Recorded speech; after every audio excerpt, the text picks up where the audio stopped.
Now I know what you guys are thinking. What if the Mandalorian Season 3 premiere was a tabletop RPG session? Welcome to the Tabletop Empire. My name is Nate, and today we're going to deep dive into this question. This is the start of potentially a new series for the channel, so if you enjoy it, please do me a favor and blast that like button. It lets me know that you want to see more videos like this. Who knows, maybe Bad Batch or a Clone Wars episode or even one of the mainline movies could be next for this series. And if there's something in this video that you would have done differently, please let me know in the comments. I would love to read you guys' interpretation. This video is going to be broken up into 3 different parts. The first being the game system, the second being character creation, and then third being the actual episode itself as an RPG session. So without further ado, buckle up and let's go.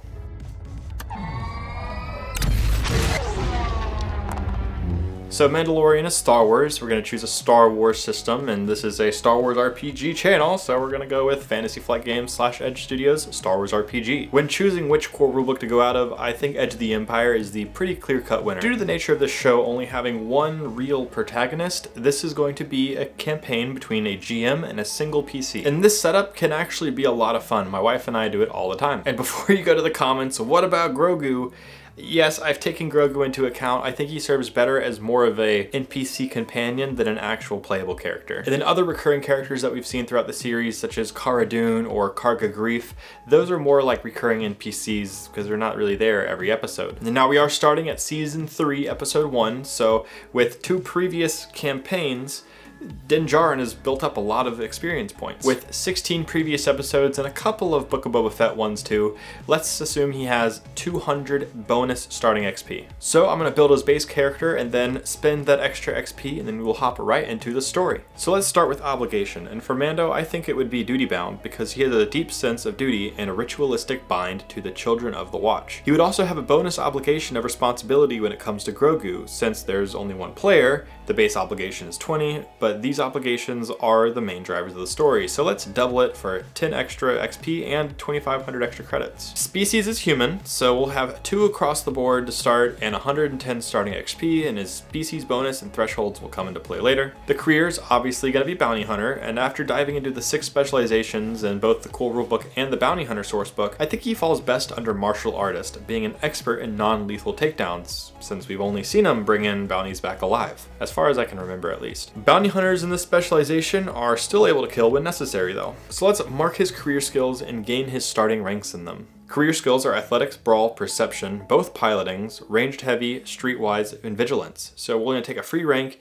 in Athletics, both pilotings, and Brawl. Specialization career skills are Athletics, Brawl, Coordination, and Discipline. So let's take an extra free rank into Athletics and Brawl again. Next is spending XP, so let's pour as much as we can into his characteristics, and with 120 to spend, let's up his Brawl to 3 for 30, and his Agility to 4 for 70, leaving us with 20 left over to put into the Gadgeteer tree, which gives us career skills for Mechanics, Coercion, and Ranged Light, though we do not get any free skills. Thresholds are at 13 wounds, and 12 strain, and 3 soak. Now, let's see what he looks like after the 200 XP gets spent. 170 of this will be spent on skills, and the final 30 will be spent on the following skills. Next is motivations, which is where Grogu comes into play. Child would be the first one because he will go to any lengths, even betray his core identity for Grogu. Child isn't a listed option in the book, but remember these don't have to be. Extended family / clan would be the next one because he does seek for approval and belonging with his Mandalorian cult. Lastly, let's talk about his gear and ship real quick.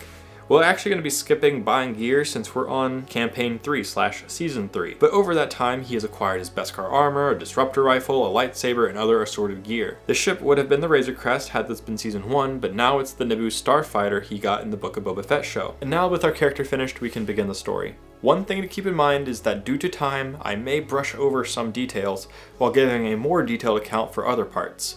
And maybe in the future, the channel can do literal full reenactments of shows as a tabletop RPG, though that's really time consuming, and I can't do that right now. But if you are enjoying this video so far, please do me a favor and blast the like button. Let me know that you do want more like this. And so, let's get started into the story. Warning, Mandalorian Season 3 Episode 1 spoilers in 3, 2, 1, okay. The GM starts with setting the scene. Looking to regain your honor with the Children of the Watch, you've spent the last few weeks looking for their new base, and that search has led you to a beachy-looking planet with vast bodies of water and sandy, rocky terrain.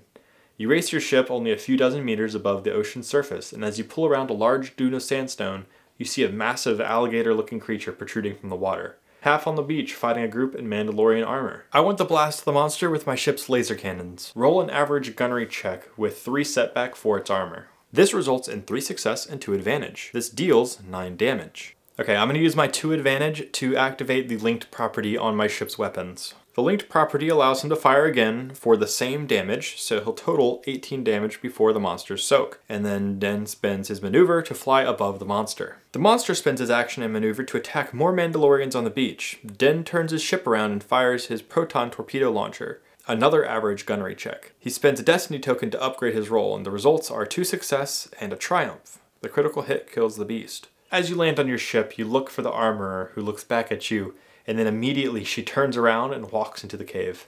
I follow her inside to the cave. Okay, so you exit the ship with Grogu and walk into the cave. By the time you get inside, the armorer is already at her workbench on the other side of the room. She says, "You have removed your helmet. You are no longer a Mandalorian." After a brief dialogue between Den and the armorer, they come to an agreement that he must bathe in the living waters under the mines of Mandalore to redeem himself. The only problem is that the planet's surface is supposedly poisoned. I stand from my seat and say, "I will see you again." And then I head back to my ship, where I make my way to Navarro. Roll an easy astrogation check. He rolls 2 success and jumps to light speed. The PC explains his plan to the GM to find the parts to IG-88 and try to restore him, and to do so, he wants to request the help of past NPC Grief Karga. This is the only droid that Den will trust. The ship exits hyperspace and descends upon the spaceport in Navarro. The port looks much larger and more elegant than the last time you were here. You're surprised by the amount of growth, and you are greeted by a female voice on your ship's comms. "Welcome to Navarro, independent trade anchor in Outer Rim Hyperlane Port. Please state the purpose of your visit." I reply with, "Here to meet an old friend." The voice permits you to land and directs you to a nearby landing area. After walking through the town and getting a close-up at the changes since his last visit, Mando finds where Grief Karga would normally be found and makes his way there. The GM describing the sights and sounds, including the lovely music. Eventually, Mando makes his way to the town hall where he sees the statue of IG-88, honoring his old friend. Moments later, he's greeted by Grief, and the two begin to catch up as Mando is led into Grief's new office. Grief tried to convince Mando to stay in Navarro, but Mando sticks to his mission of redemption. The conversation is interrupted by a protocol droid with news of pirates in the courtyard causing trouble. The two head to check out the situation. As you approach the pirates with Grief, you hear them say, "Stand aside, droid. Don't you know who we are?" Grief tries to convince the pirates to come back to his office, referring to their leader by the name of Vane. Unfortunately, the pirates refuse. I say, "Is there a problem here, Magistrate?" Roll for coercion. He rolls 1 failure, but an advantage. I'll use my advantage to give Grief a boost die on his next check. You fail to intimidate the pirates into de-escalation. However, knowing that you are backing him up gives Grief a little bit more confidence. Vane moves his jacket out of the way of his gun and has his hand ready to draw in an old-fashioned Western style. His eyes are locked in with Grief, and Grief has matched his stance. Grief reciprocates with, "Try me." It's at this point that the two have a competitive ranged light check. It'll be a difficulty of 1 with 1 setback for the quick to-the-draw Western style that they're doing right now. Grief rolls an extra 2 setback dice to aim for the pirate's blaster. Grief rolls 1 success and 3 threat. The pirate rolls 3 threat. Grief shoots the blaster out of Vane's hand and tells Vane to communicate to Gorian Shard that Navarro is no longer friendly to pirates. This angers the other pirates, and they draw their blasters. Roll cool for initiative since you were prepared for the fight. After rolling initiative, Mando gets the first turn. What would you like to do, and is there anything that you would like to use Vane's previous 3 threat on? Can I use this to upgrade the roll on my next check? I want to draw my blaster and shoot the group of pirates. Oh, and also I want to spend another destiny token to upgrade the dice roll. Okay, roll for ranged light, easy difficulty. He rolls his dice check, and the GM cannot believe his eyes. He rolls 3 triumphs and 1 success. The GM is bewildered as he knows that his encounter is about to end immediately. You draw your blaster and immediately shoot at the minion group of pirates. You have 3 triumphs, so 3 of them immediately die, and then the 4th one dies from the damage that you dealt.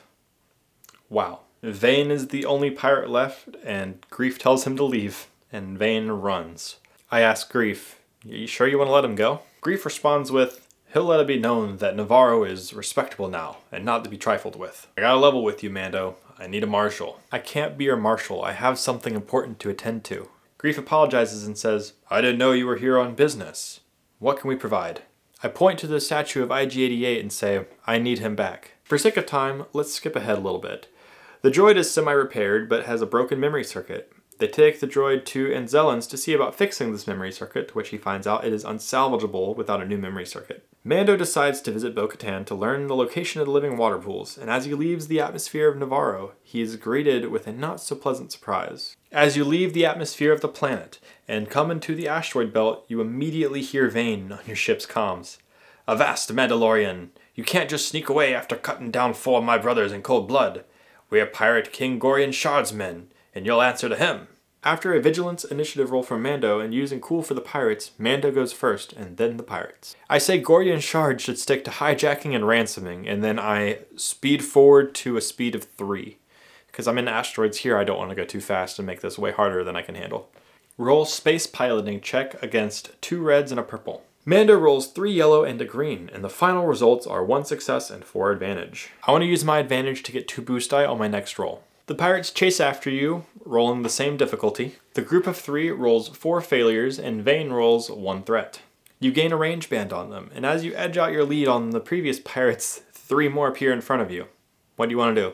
Okay, I want to find a huge asteroid and then fly around it, and then if I get line of sight of a ship, I want to shoot it. Roll space piloting, same difficulty as before, but this time add a setback because you're trying to get close to this asteroid. But gain 2 boost from the advantage on your last turn. Mando rolls 2 success and 0 advantage. You head to the nearest largest asteroid that you can find, and you fly around it as tightly as you can, and as you get almost all the way around, another enemy pirate flies in front of you and you make the shot. Roll gunnery, difficulty 2, and adds 2 setback dice for the armor. Mando rolls 2 success. You shoot one of the pirates and the ship explodes and crashes into a nearby asteroid. And now you are in front of all the other pirates, but they're a small distance away. The enemies take their turns, but none of them are able to land any of their shots. A few, however, manage to gain some ground. As you weave dodging their shots, Grogu starts to giggle. What do you want to do? Okay, I want to get out of line of sight and then let them pass me. Okay, roll the same space piloting check as before. Mando rolls 3 success and 1 threat. Having to track this many enemies at once is kind of starting to wear down on you a little bit, so take the strain. However, you do evade the pirates' line of sight as they fly by you. As the last ones fly by, I want to shoot at them. Mando rolls a triumph and 4 success. You fly out of your hiding spot and shoot the last ship to go by, destroying it. I want to spend my triumph to get an optimal position behind all the ships. And then can I spend a destiny point to kill one immediately? You can do it for 2. Done. You fire upon the pirates in front of you. One of the ships blows up, however the rest evade your shots. After another 2 rounds, the Mandalorian finally blows up the other pirates, leaving only Vane, who manages to evade Mando's shots and leads Mando right to the Pirate Lord, and their ship is target locked onto the Naboo starfighter. Mando decides to use his ship's boost button to evade the ship. Roll space piloting against 5 difficulty dice. Mando rolls 2 success and 2 threat. Your hands sweat, nervous about the move that you're about to pull, so take 2 strain.